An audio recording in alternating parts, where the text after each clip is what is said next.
हम सब सुंदर दिखना चाहते हैं, उसके लिए हम क्या क्या नहीं करते। जिम जाते हैं, घी खाना छोड़ देते हैं, दूध पीना छोड़ देते हैं, अलग अलग तरह की फास्टिंग करते हैं। लेकिन भूखा रहकर क्या कोई खुश रह सकता है? और उस फायदे का भी क्या फ़ायदा जिसके पीछे बहुत सारे नुकसान छुपे हो। अगर कोई आपको 10 लाख रुपए दे और बदले में एक उंगली मांग ले, तो क्या आप 10 लाख लेंगे? नहीं ना। और फिर खुद को भूखा रखे, खाने से वंचित होके अगर वेट लूज कर भी लें तो वो टेम्परेरी फ़ायदा होता है, सिर्फ फिजिकल ट्रांसफॉर्मेशन, वो भी कम समय के लिए। वो वेट तो फिर बढ़ जाता है। ऑब्वियसली लाइफ टाइम तो कोई डाइटिंग नहीं कर सकता, बट अगर कुछ लाइफस्टाइल चेंजेस करके आप खुद को हेल्दी बनाते हैं तो इसका फ़ायदा लाइफ टाइम मिलेगा। ओवरऑल ट्रांसफॉर्मेशन होगा from your inner self and long lasting भी। वैसे फिट रहने का मतलब क्या सिर्फ अच्छा दिखना है? नहीं, उसका मतलब होता है कि आप दिन भर कितना एक्टिव रहते हैं।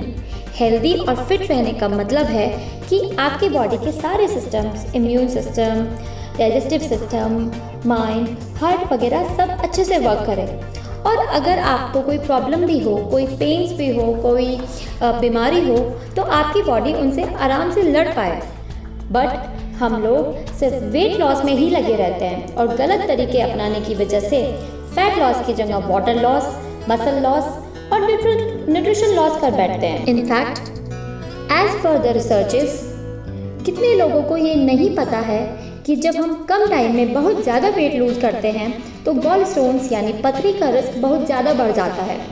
Loose skin, stretch marks, nutrition की कमी होना, बोन्स का वीक होना, हेयर लॉस वगैरह की प्रॉब्लम्स आने लगती हैं। इम्यून सिस्टम वीक हो जाता है और सबसे इम्पॉर्टेंट हमारा मेटाबॉलिज्म कम होने लगता है। मेटाबॉलिज्म का मतलब होता है कि जो आप खाना खा रहे हैं उसका एनर्जी में कन्वर्ट होना। और हमारी बॉडी को इंटरनली और एक्सटर्नली हर काम के लिए एनर्जी चाहिए होती है, इवन जब कुछ नहीं भी कर रहे हो तब भी। अगर ये एनर्जी कम होगी तो डाइजेशन ठीक नहीं होगा, अलग अलग बीमारियाँ लगने लगेंगी, जैसे hypertension, BP, weight gain, diabetes, joint pain और लिस्ट लंबी है। और ये सब सिम्टम्स आपको 20s या 30s में नहीं दिखाई देते, क्योंकि तब तो आप डाइटिंग करके या अच्छे अच्छे प्रोडक्ट्स यूज़ करके खुद को फिट दिखा देते हो।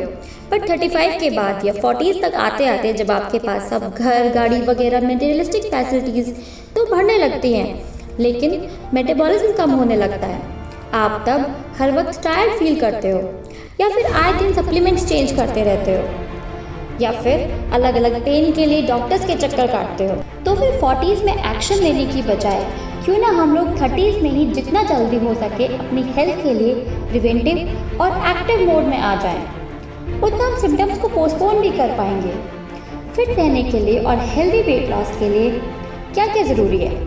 अगर कैलोरीज ही बर्न करनी है तो जो लोग जिम जा सकते हैं वो जाएं, बट कई लोग ऐसे हैं जो जिम नहीं जा सकते, या तो टाइम की वजह से या मनी, सोसाइटी या किसी वजह से। फैट लॉस में मेन रोल है डाइट और एक्सरसाइज का। फिट रहने के लिए डाइट में आप प्रोटीन और फाइबर बढ़ा दें और फैट और कार्ब्स थोड़ा कम कर दें। बहुत ज़्यादा फैट सच में बुरा है, खाना भी और दिखना भी, लेकिन थोड़ा फैट हेल्दी रहने के लिए बहुत ज़रूरी होता है। कई विटामिन एंड मिनरल्स के एब्जॉर्प्शन के लिए भी फैट ज़रूरी है, इसलिए थोड़ा बहुत घी खाना हेल्थ और माइंड दोनों के लिए अच्छा होता है। और दूसरा, एक्सरसाइज।